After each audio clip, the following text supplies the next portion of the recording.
Hulk sir, সর্বনাশ হয়েছে। আপনার মা যেই বাস দিয়ে আসছিল সেই বাস ডাকাত দল হাইজ্যাক করেছে। এই নেন, আপনার মার সাথে কথা বলেন। মা, তুমি ভয় পেও না, আমি আছি। তুমি চুপচাপ যা করতে বলে করো। তোমার কিছু হলে আমি ওই ডাকাতদের শেষ করে দেব। আমি আসছি মা।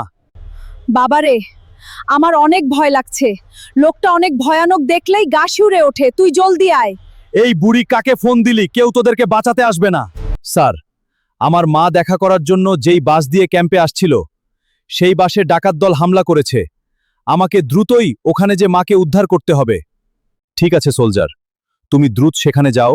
শুধু তোমার মা না, সেখানে থাকা প্রত্যেকটা যাত্রী যেন কোনো রকম ক্ষয়ক্ষতি ছাড়া ওখান থেকে বেরিয়ে আসতে পারে। এইটা তোমাকে মিশন দেওয়া হলো।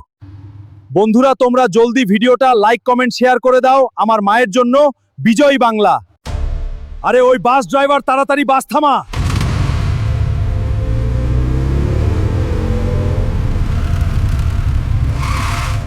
আরে ওই ডাকাত, আমার মাকে ছেড়ে দে, না হলে তোকে আমি জ্যান্ত পুঁতে দেব।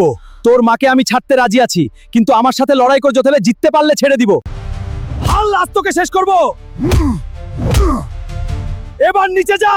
আর শেষ। বন্ধুরা, ডাকাতটি অনেক শক্তিশালী। তোমরা যদি মাকে ভালোবেসে থাকো তাহলে এই ভিডিওটি জলদি লাইক কমেন্ট শেয়ার করে দাও, তাহলে আমি শক্তি পাবো। হাল, তোকে শেষ করব।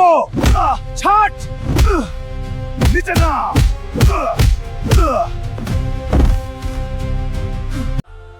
মা, এখন আর ভয় পেও না। তুমি সহ বাসের সকল যাত্রী নিরাপদ। এই ডাকাতকে আমরা ক্যাম্পে নিয়ে যাব, ওর উপযুক্ত সাজা হবে।